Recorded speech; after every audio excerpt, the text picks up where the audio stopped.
and he remains to be a very close friend of mine, for your information. But there is a difference between friendship and politics of development for my people.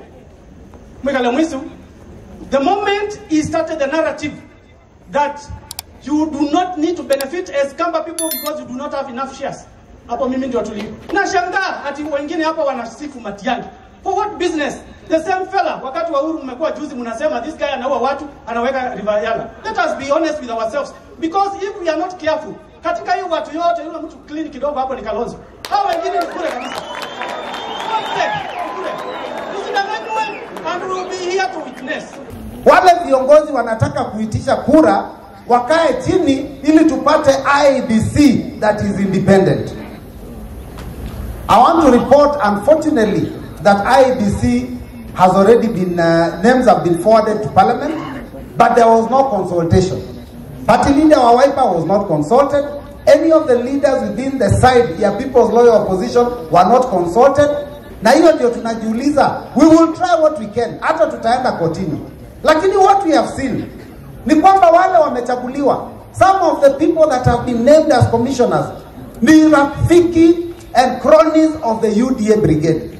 One of them is a relative and in-law of a senior cabinet secretary of UDA in the government. Yule ambaye anachaguliwa kuwa chair, apparently is a very close friend of Josphat Nanok, who is the deputy chief of staff in State House. Sasa tunauliza, haki itakuwa wapi kama wale wanakaa State House ndio wanapewa nafasi ya kusimamia kura? Lakini the last message amepeana ni hii.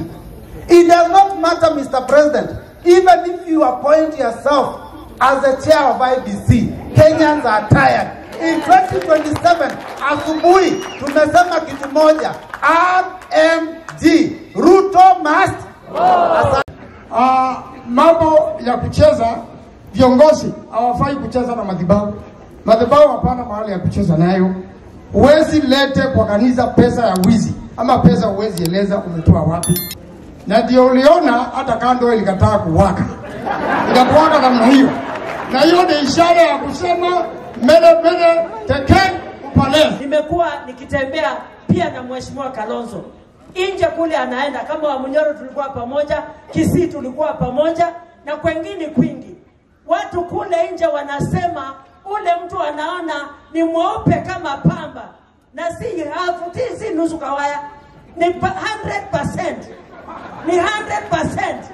Huyo tu ndio mweupe kama pamba, na ndio anaanza kuleta mabadiliko katika taifa hili. Na ninajua Matiang'i atasimama na sisi, najua wa Munyoro, Kashagwa atasimama na sisi, Natembea na wale wengine wote, najua wakiketi chini watachagua mtu ambaye ako na integrity.